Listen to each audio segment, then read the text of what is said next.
Hello, my dear friends. How are you? I hope that you will be very well, and I am also very well. Today, I am going to discuss about the difference among order, judgment and decree.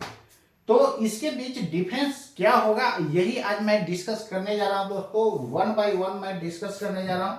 तो सबसे पहले मैं example ले रहा हूं कि एक जो है ये पर्सन है, इसका नाम जो है something, this is Ram, and another person, this is Shyam. Okay,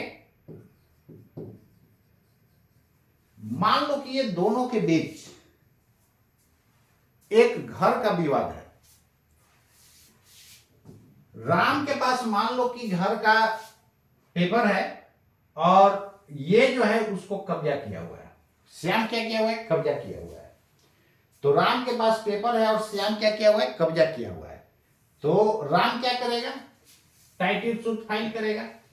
नहीं, जब टाइटल सूट फाइल करेगा तो उसमें जो है ये राम जो कहलाएगा वादी कहलाएगा। राम क्या कहलाएगा? वादी। और इसको बोला जाएगा प्रतिवादी। दिस इज वादी और ये प्रतिवादी हो जाएगा। ये वादी हो जाएगा तो ये क्या हो जाएगा? प्रतिवादी हो जाएगा। प्रतिवादी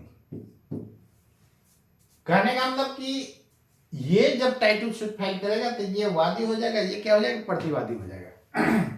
जैसी टाइटल सूट फाइल करेगा तो उसमें इश्यू देखा जाएगा। इश्यू क्या है?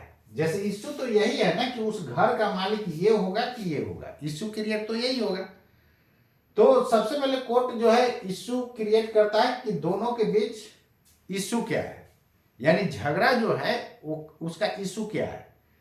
तो इश्यू क्रिएट करेगा तो इश्यू ये दोनों के बीच क्या है कि उस घर का मालिक ये होगा या ये होगा। तो सबसे पहले क्या होगा कि जैसी ये टाइटल शूट करेगा तो इसको नोटिस जाएगा। नोटिस जाएगा कि आप भाई किस आधार पर इस घर को कब्जा किए हुए हो। तो इसको बोला जाएगा कि आप जो है उसका एविडेंस दो, पेपर दो, उससे रिलेटेड पेपर दो। तो ये प्रतिवादी क्या करेगा? अपना वहां पर जवाब देगा किस आधार पर यह कब्जा किया हुआ है। तो दोनों तरफ से सबूत जो है पेश किया जाता है। जैसे दोनों तरफ से सबूत पेश होगा तो दोनों तरफ से जब सबूत पेश होगा तो जज साहब दोनों का एविडेंस को क्या करेंगे? समझेंगे, देखेंगे। उसके बाद जजमेंट पारित किया जाएगा, यानी जजमेंट, उसको निर्णय बोला जाता है, वो जजमेंट दिया जाएगा। जजमेंट में दोनों पार्टी का जो पेश किया गया है, गवाही पेश किया गया है, एविडेंस जो पेश किया गया है, वो सारा मेंशन करते हुए ये फाइनल निष्कर्ष निकाला जाता है। तो फाइनल निष्कर्ष जो निकला वो क्या होता है? मेंशन कर दिया जाता है। तो जजमेंट में क्या होता है कि दोनों तरफ से जो गवाही पेश हुआ है और एविडेंस दिया गया, दोनों का बात लिखते हुए फाइनल निष्कर्ष लिखा जाता है। वही आपका जजमेंट कहलाएगा। क्या कहलाएगा? जजमेंट। क्लियर है ना? वही कहलाएगा जजमेंट। जजमेंट दोस्तों ये काफी लंबा हो सकता है। जैसे राम मंदिर के मुद्दा पर जो है 1045 पेज का जजमेंट था। तो जजमेंट जो है लॉन्ग ही होता है। अब ध्यान देना, ये डिक्री क्या होता है? डिक्री में जो होता है कि पक्षकारों का अधिकारों का वर्णन किया हुआ रहता है। इसमें क्या होता है? पक्षकारों के अधिकारों का वर्णन किया हुआ रहता है। तो डिक्री जो है जजमेंट का ही एक तरह का शॉर्ट फॉर्म माना जाता है। जजमेंट का ही क्या माना जाता है? शॉर्ट फॉर्म माना जाता है। यानी डिक्री जजमेंट का शॉर्ट फॉर्म होता है। क्लियर है ना? इसमें पक्षकारों के अधिकारों के बारे में लिखा होता है। अब ऑर्डर क्या हो गया? तो उम्मीद करता है जजमेंट और डिक्री के बारे में आपको समझ में आ गया होगा। तो जजमेंट का शॉर्ट फॉर्म में क्या होता है? डिक्री होता है। ये 2 से 3 पेज का होता है, लेकिन जजमेंट तो 100 पेज 1000 पेज कितना भी हो सकता है। ये काफी लॉन्ग होता है। लॉन्ग इसलिए हो जाता है कि दोनों तरफ से जो गवाही पेश किया, जितना कोर्ट का प्रोसीडिंग चला वो सब इसमें मेंशन होता है। फाइनल निष्कर्ष क्या निकला वो भी मेंशन होता है, इसलिए ये लॉन्ग हो जाता है। और डिक्री क्या होता है, ये जो पक्षकार है इसके अधिकारों के बारे में वर्णन किया हुआ रहता है, उसमें अधिकारों के बारे में लिखा होता है। किसके बारे में लिखा हुआ रहता है, पक्षकार, वादी और प्रतिवादी के अधिकारों के बारे में लिखा हुआ रहता है। अब जिसका पास सबूत होगा, एविडेंस होगा, पक्का एविडेंस होगा, उसका मकान होगा। क्लियर है ना। और उसके बाद फाइनल ऑर्डर दे दिया जाता है। अब जैसे मान लो कि इसके पास सबूत है तो इसके पास कब्जा था तो इसको तो हटवाना होगा, तो कोर्ट जो है फाइनल ऑर्डर करता है इसको कब्जा हटाने का। क्लियर है। तो ये ऑर्डर हो गया। ऑर्डर जो है दोस्तों कोर्ट के प्रोसीडिंग के समय भी ऑर्डर टाइम टू टाइम हर एक डेट पर मिलते जाता है।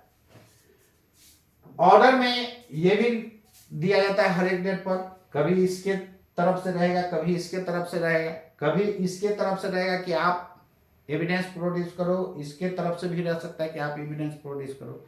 Time to time order court को प्रोसीडिंग करने के लिए वो क्या किया जाता है, ऑर्डर जज साहब के द्वारा किया जाता है।